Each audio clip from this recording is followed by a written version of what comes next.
Y nos acompaña el subsecretario de Defensa, Ricardo Montero. ¿Cómo está, subsecretario? Gracias por estar aquí. Muy buenas noches. Muy buenas noches, gracias por la invitación. Estuvimos leyendo esta tarde una noticia que nos tuvo ocupado mucho tiempo y a todos nos suenan las famosas RUF, que son las reglas del uso de la fuerza, ¿no? Hubo discusiones en su momento, parecía que iban quedando atrás, pero seguía su trámite legislativo y hoy tuvo su aprobación en las Comisiones Unidas del Senado, Defensa y Seguridad. De forma general, sí. Además, de manera unánime, 10 votos, ni uno en contra. Eso. Es un paso bien importante que nosotros venimos trabajando en conjunto con el Congreso, por cierto. ¿Y qué son las RUF? Las RUF son reglas de uso de la fuerza. En simple, el Estado es el único facultado para utilizar la fuerza, pero ese uso de fuerza tiene que ser reglado. Dado que tiene monopolio del uso de la fuerza, exactamente, tiene que tener ciertas normas, porque tiene que proteger a los funcionarios por un lado y a las personas a las que eventualmente se les podría aplicar la fuerza. ¿Qué es lo que pasa actualmente? Nosotros tenemos distintas regulaciones. Entonces el Carabinero regula a través de circulares, Directemar, la Policía Marítima, tiene ahí también un instructivo que es de parte de un almirante. En el caso de los estados de excepción constitucional tenemos un decreto. En el caso del norte tenemos otro formato que es un decreto con fuerza de ley. Entonces, ¿qué es lo que hicimos nosotros? Fue recabar toda la información de todas esas experiencias y pasarlas de un nivel infralegal a legal. Eran reglamentos, ¿no? Hay diferente naturaleza jurídica, porque algunos eran decreto con fuerza de ley, otro es un reglamento, otra es una directiva, pero la idea es estandarizarlos todos hacia arriba. ¿Y una ley común para todas esas organizaciones y circunstancias distintas? Puede ser más amplia esta ley, pero los va a cobijar a todos en una ley. Es una ley que toma todos los criterios generales, que establece normas comunes y después, de acuerdo a la especialización, habla de normas para policías y normas para Fuerzas Armadas. Esa distinción la hace, claramente. Hace la distinción, que fue parte de la tramitación que tuvimos y fue un acuerdo también que se logró, lo conversamos en la Cámara de Diputados y ahora en el Senado, y creemos que es mejor una regulación con normas y criterios generales y después regulaciones específicas para policía y para Fuerzas Armadas. ¿Gendarmería dónde entra ahí? Gendarmería tiene otro tipo de regulación, está dentro de recintos específicos, no está contemplado para utilizarlo en un lugar público, sino que dentro de los propios penales y durante los traslados. Entonces tienen normas también particulares que se alejan a la hipótesis de orden público, que es la que estamos tratando en este caso. Ya, pero solamente la excepción, ¿también tiene sus propias RUF, por llamarlo de algún modo? Tiene normas particulares de cómo se aplica. Que no van a tener rango que no de ley. Están reguladas en esta ley en particular. Ya. Volvamos a estas RUF, que son las reglas de uso de la fuerza. En el caso de control público, eso es muy interesante, porque esa no es la labor primigenia ni tampoco habitual de las Fuerzas Armadas, ¿no es cierto? Pueden hacer colaboración, apoyo. Si es que un militar, estoy viendo ahí una imagen, va en apoyo, por una excepción constitucional, a la labor propia de una policía en control público, ¿no deberían regirle las mismas reglas para ambos porque están haciendo una labor común, una tarea común? Yo haría acá una serie de distinciones. Primero, como bien señala, hay que hacer una distinción de las labores policiales y las labores militares. Por algo se llaman distintos y por algo tienen funciones distintas. Por eso le digo, militares haciendo función de... Voy porque acá hay que hacer otra distinción más. Nosotros tenemos funciones regulares desde la defensa en las Fuerzas Armadas en materia de orden público. Ejemplos, la Policía Marítima regularmente realiza labores de orden público, en muelle, en playa, en borde costero, realiza labores de orden público. Este fin de semana desplegamos casi 7.000 militares a lo largo y ancho de todo Chile. Hay una habilitación constitucional para hacernos cargo en plebiscitos y elecciones de los locales de votación. Ahí también estamos haciendo labores de orden público. Esa es la normalidad constitucional. Sí. Ahora también tenemos hipótesis de excepción. Teníamos 3 excepciones hasta hace poco. En la macrozona sur, estado de excepción constitucional de emergencia. Se levantó ahora, pero en Viña del Mar teníamos el estado de excepción constitucional de catástrofe por calamidad pública, los incendios. Tercera hipótesis, en el lado norte de nuestro país, resguardo de áreas fronterizas.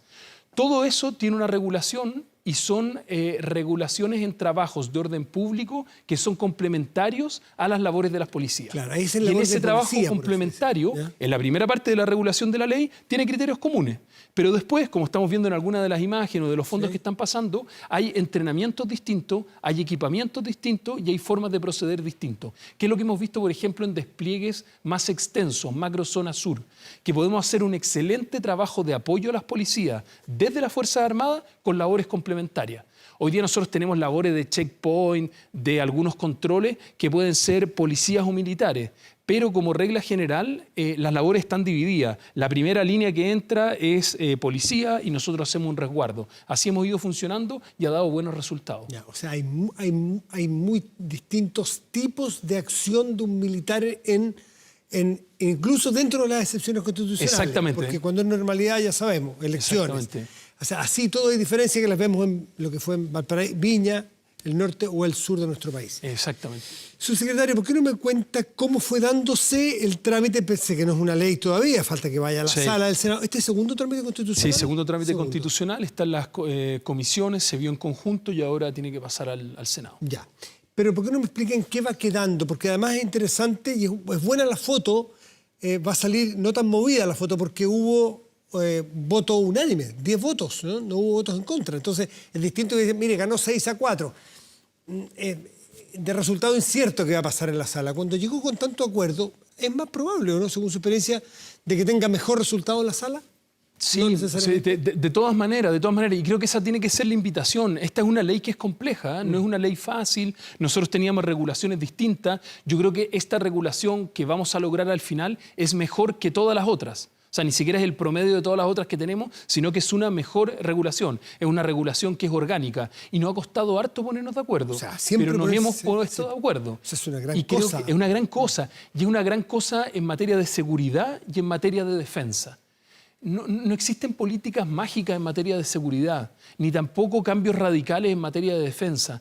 Entonces creo que el tiempo da la razón, que cuando nos ponemos de acuerdo en estos temas, el que sale favorecido es el país. Cuando alguien se trata de escapar con los tarros, promete soluciones mágicas, dice que va a cambiar todo y lo va a solucionar todo, ¿está mintiendo o va a pecar de ignorante? Porque necesariamente los problemas de seguridad son complejos. Esta regulación es compleja, nos ha costado, pero tenemos toda la esperanza de que va a salir una buena regulación que proteja a las Fuerzas Armadas, proteja a las policías y también proteja a la ciudadanía. Ya, voy a volver al ejemplo de la foto. La foto de hoy, con esta iniciativa que fue aprobada por unanimidad con 10 votos en esta Comisión Unida, o Comisiones Unidas de Defensa y Seguridad, para reglas de uso de la fuerza.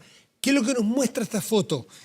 ¿A qué acuerdos? Que usted ha hablado todo el rato, es bueno llegar a acuerdos. ¿De qué acuerdo hablamos? Hablamos de un acuerdo en que reconocemos que la regulación actual no es suficiente. O sea, no sacamos nada de que las elecciones estén en una ley, que lo del norte esté en un decreto con fuerza de ley, Carabinero en una circular. Entonces tenemos un primer acuerdo que esto hay que pasarlo a rango legal. Este acuerdo no existía hace 3-4 años, hoy día sí existe. Tenemos acuerdo que hay criterios generales del uso de la fuerza por parte del Estado. El Estado tiene el monopolio de la fuerza, tiene que cumplir con ciertos requisitos. Tenemos también un acuerdo en que la labor policial y la labor militar son labores distintas. Y si bien en casos excepcionales y puntuales los militares pueden apoyar labores policiales, es labor propia de orden público la de las policías. Ahí tenemos acuerdo. Creo que también... ¿Cuáles son esas reglas? ¿A qué obedecen? A ver. Esas normas están estableciendo ciertas hipótesis o situaciones en que se puede dar el uso de la fuerza y va de forma progresiva avanzando.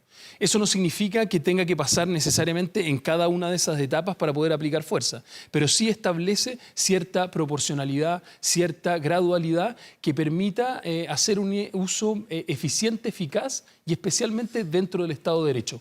Ojo que estos son parámetros que mantienen normas genéricas. Cuando hay una duda, el que tenga que aplicar esto va a ser un juez. Y por eso es importante que estas reglas estén claramente establecidas para que el juez pueda tener un mejor material para poder impartir justicia. Claro. Cuando se habla de proporcionalidad, inmediatamente se hablaba como una caricatura, si se quiere. Hubo un debate respecto de eso. Claro, pero es que igual estas caricaturas, sin que sean peyorativas, porque puede usarse de manera negativa, pero también puede ser usada para ilustrar, ¿no es cierto? Un militar que está en un servicio de orden público o un carabinero o un policía de investigaciones es atacado con piedras, ¿no es cierto? La caricatura decía, ¿y qué quieren? ¿Que salgan ellos con piedras? ¿Que dejen su armamento? No, ¿no es cierto? No. Claro, obviamente, pero ahí yo creo que siempre es bueno volver a los principios generales. Quiero ir a que me explique la proporcionalidad, cómo queda regulada. No que me hable de las piedras porque es ridículo. No, lógico. ¿Cuál es el criterio general? El único que puede hacer uso de la fuerza legítima significa dentro del Estado de Derecho, es el Estado. Por lo tanto, el Estado, para ejercerla y para hacer valer el Estado de Derecho, tiene que poder imprimirla en un grado mayor a la resistencia que está obteniendo. Eso es obvio. Pero ¿cuál es el criterio de esto? ¿En qué momento puede ser? En un ataque frente a frente, en un desorden público, en una manifestación que una parte se pone muy brava, muy agresiva, tira palos, prende fuego, tira piedras, los arrincona. Está arreglado paso a paso de cómo tiene que ir, primero advirtiendo, segundo haciendo demostración de la fuerza que tiene, tercero, ya si es necesario, ir aplicándola, y eso va creciendo. Lo que es importante acá es no meternos como en ejemplos particulares, en abstracto, porque es difícil de calificar. Si uno lee las normas son lo bastante claras para poder entender cómo deben ser aplicadas. Ahora, insisto, el caso particular, si es que hay una duda, será el juez el que tenga que decidir si esa fuerza fue ejercida de forma legal o no. Ya, la proporcionalidad es la proporcionalidad del tipo de fuerza contra fuerza. Sí, pero no es 1 a 1, y eso la norma, hubo una discusión y había norma expresa, incluso en la parte original que venía de la Cámara, después se mantuvo esa discusión, pero decía claramente, esto no significa que que el uso de fuerza tiene que ser el mismo. Obviamente que no, porque ¿cuál es el objetivo de esa fuerza del Estado? Restablecer el Estado de Derecho y que se cumpla con la ley. Otro temor, otro prejuicio que había, o comentario, si se quiere, así más social, no tan técnico, era el que había policías que no se sentían hasta ahora, o no se sienten muchos de ellos. De hecho, yo he conversado con policías, la verdad que me lo han dicho, no nos sentimos resguardados por la ley. Bueno, no había ley de esto, no hay ley de esto todavía. Había otra regulación legal, claro, que no era infralegal. Y nosotros, la verdad que como todavía no hay ley y no es nada seguro, muchos de mis compañeros me lo han dicho, preferimos un poco pasar piola, porque sabemos que nos podemos meter en un gran enredo si usamos nuestra fuerza en determinados momentos. Y eso puede inhibir la fuerza del Estado a través de alguno de sus órganos o sus brazos, ¿no es cierto? La policía, la Fuerza Armada. ¿Cómo mejora esa situación para que se sientan respaldados los uniformados para cuando lo requiera la ley y sea justificado, usen sus armas? Vamos de nuevo por partes. Yo creo que el respaldo por parte del gobierno ha estado siempre, y eso no se ha dicho con palabras o con discursos, sino que con hechos concretos. Más de 50 leyes aprobadas, el presupuesto más importante en materia de seguridad, complementos en materia de defensa, más personal en Directemar, renovación de la flota de vehículos. Entonces creo que este gobierno ha hablado con cosas bien concretas. Lo segundo, ha habido una regulación. Yo llevo más de 10 años ya vinculado a la defensa, a la seguridad. Yo también hablo con militares, hablo también con policía, y no he visto una falta de resguardo. Habían normas... No digo que sea generalizado, sí, son conversaciones por eso creo que esas informales. Conversaciones informales no necesariamente representan o no representan posturas institucionales. Creo que sí identificamos por fin transversalmente que la regulación que existía hoy día no era suficiente, y creo que estamos avanzando en un buen paso de poder tener una mejor legislación y que sea de rango legal. Pero de hecho, que tengamos mejor legislación y que tenga rango legal habla también de que algo estaba mal. Y ese algo mal producía en algunos el que no se sintieran del todo garantizados en que en el uso de la fuerza que ellos tenían pudiesen ser de alguna manera desconocidos por el Estado. Claro, y yo voy a abrir un poco más la discusión. Hoy día aprobamos una ley de crimen organizado, aprobamos una agencia de ciberseguridad, estamos tramitando un ministerio de seguridad, estamos tramitando una agencia, todo un nuevo sistema de inteligencia, estamos tramitando hoy día la RUF.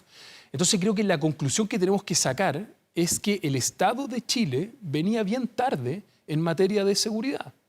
Y hemos tenido que hacer una actualización gigantesca. Aprobar 50 leyes, que no voy a decir que es beneficio solo del gobierno, un trabajo conjunto entre el gobierno y el Congreso. Pero cuando tú apruebas 50 leyes en materia de seguridad, significa que vienes tarde. Cuando tú estás cambiando toda la estructura de seguridad y parte de la estructura de defensa, significa que venías tarde. Y no venía tarde este presidente, ni el anterior, ni la anterior, sino que venía tarde el Estado de Chile. Y eso nos tiene que preocupar a todos, porque yo insisto, en materia de seguridad no hay soluciones mágicas.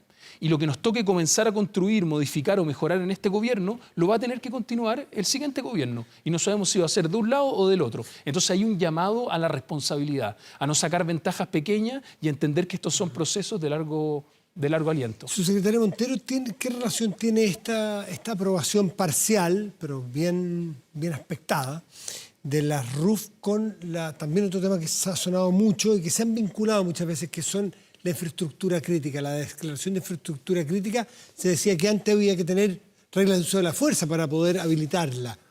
Esto es parte de las discusiones que hemos tenido. Hace un poco más de un año establecimos una herramienta nueva, constitucional, que faculta al presidente para desplegar militares bajo ciertas circunstancias en el resguardo de zonas fronterizas. Otra de las herramientas que hemos discutido y que tiene una buena experiencia comparada es la de infraestructura crítica. Y son todos vinculados a lo mismo. En el caso de nosotros, ¿qué convicción tenemos como gobierno? Que el uso de instituciones públicas para el orden público le corresponde a las policías y que los militares pueden tener un trabajo complementario. Ahora, cuando los militares tengan un trabajo complementario, ¿qué es lo que deben tener? Bajo el criterio de este gobierno, deben tener una misión clara, con un mando claro, en una zona específica por un tiempo determinado. Porque creemos que la convicción está en mejorar las policías y reforzar las policías. Podemos hacer una transición con militares, podemos apoyar con militares, pero tenemos la convicción que la solución de fondo está en fortalecer las policías. Ahora, infraestructura crítica es el levemente distinto al orden público, ¿no? ¿Por qué no me explica eso? Porque, es más, muchos dicen poder habilitar a los militares para que resguarden infraestructura crítica, como por ejemplo una central hidroeléctrica o torres de alta tensión, puede ser el ejemplo, para poder liberar a carabineros al orden público, exactamente. Esa es una de las hipótesis. A ver, la primera discusión es por qué, si tienen la atribución del estado de excepción constitucional de emergencia, ¿por qué no lo hacen con eso? Si es una atribución que pueden sacar militares esas tareas. Porque hay diferencias importantes. El estado de excepción constitucional se nombra generalmente a un militar y está a cargo de todos los servicios del Estado, coordina a las policías y hace una coordinación mucho más grande. Ese estado de excepción constitucional limita garantías constitucionales y tiene espacios de aplicación en lo que hemos tenido en Chile bastante amplio. ¿Qué es lo que hace infraestructura crítica? Le entrega a un militar una tarea específica en un lugar específico, con un perímetro específico. No limita garantías constitucionales y entrega una coordinación directa con carabineros y no un mando sobre los carabineros. ¿Eso está probado? ¿En qué? Está probado en hipótesis distintas. Nosotros hacemos mucho en las políticas de seguridad de este gobierno y especialmente en las políticas de defensa, revisar la experiencia comparada. Hay legislaciones comparadas que tienen este tipo de herramientas. Lo tiene, por ejemplo, España, lo tiene Francia, lo tiene Italia. De una forma distinta lo ha utilizado Brasil. Hoy día está en puertos y aeropuertos. Y pretende precisamente tener ese foco. Sí. Las hipótesis, y acá es importante distinguir, son distintas. En el caso europeo es principalmente crimen organizado asociado a terrorismo transnacional. ¿Y en Chile cómo queda o cómo quedará ese caso para puertos, aeropuertos, estaciones de metro o estaciones de buses, grandes aglomeraciones? ¿En qué hipótesis van a poder los militares ser garantes o cuidadores de esa infraestructura crítica? Centros de abastecimiento. Lo importante está en la pregunta que señalas, ¿cuál es la hipótesis?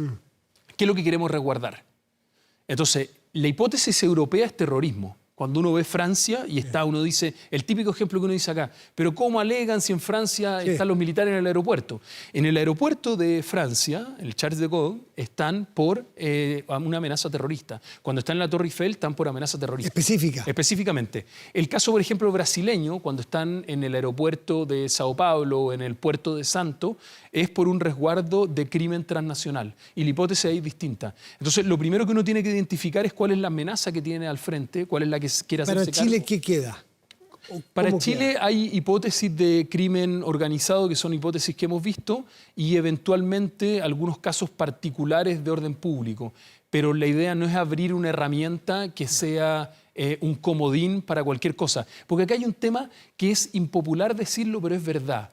es cuál es la experiencia comparada de otro país en que se haya solucionado problemas de orden público, de crimen organizado, en una democracia a través de militares. Y no hay ejemplo. Tráigame un ejemplo que muestre que en una democracia se solucionan problemas de crimen organizado con militares. No. Los ejemplos que conocemos, varios acá cerca en Latinoamérica, son ejemplos más negativos que positivos.